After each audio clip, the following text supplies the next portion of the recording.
నిన్న నైట్ దౌలతాబాద్లో అక్కడ రామ భక్తులు ఒక శోభయాత్ర తీసినారు, ఒక రైలు తీసినారు. ఆ రైలు పైన ఒక విధవ షూ పాడేసిండు.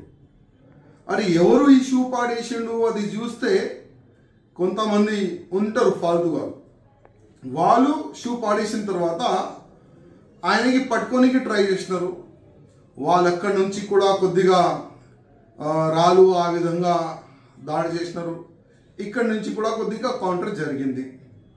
కానీ దురదృష్టం ఏంటంటే పోలీస్ అధికారులు ఆ షూ ఎవడు మధ్యలో పాడేసిండు ఆయనకి అరెస్ట్ చేయాలి కదా, అరెస్ట్ చేయలేదు.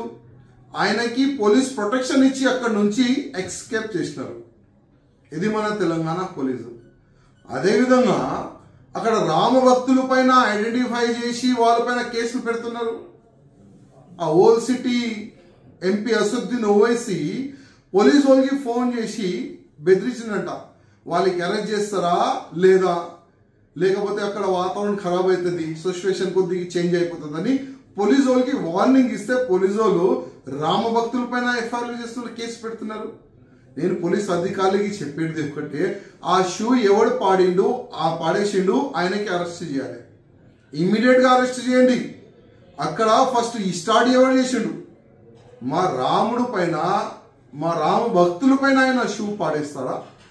అది చూడకుండా మీరు డైరెక్ట్ గా మా కార్యకర్తల పైననే మీరు దౌర్జన్యం చేయాలంటే ఇది కాదు. ఇది ఇంకా మేము ఉన్నాం, యాద పెట్టుకోండి. గవర్నమెంట్ పాలన మారింది కానీ బుద్ధి మారలేదనుకుంటున్నా. ఒక హిందువులకి వ్యతిరేకంగా ఉన్న ముఖ్యమంత్రి పోయిందంటే ఇంకోటి వచ్చేసిండు, అదే పాలన అయినా కూడా ఫాలో చేస్తుండు. నేను ముఖ్యమంత్రి రేవంత్ రెడ్డి గారికి రిక్వెస్ట్ చేస్తున్నా, దానిపైన ఒక ఎంక్వైరీ చేయండి.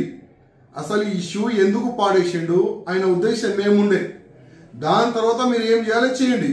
కానీ అనవసరం మా రామ భక్తులకి మీరు ఇబ్బందులు పెడతారంటే మేము అసలు ఊరుకోం.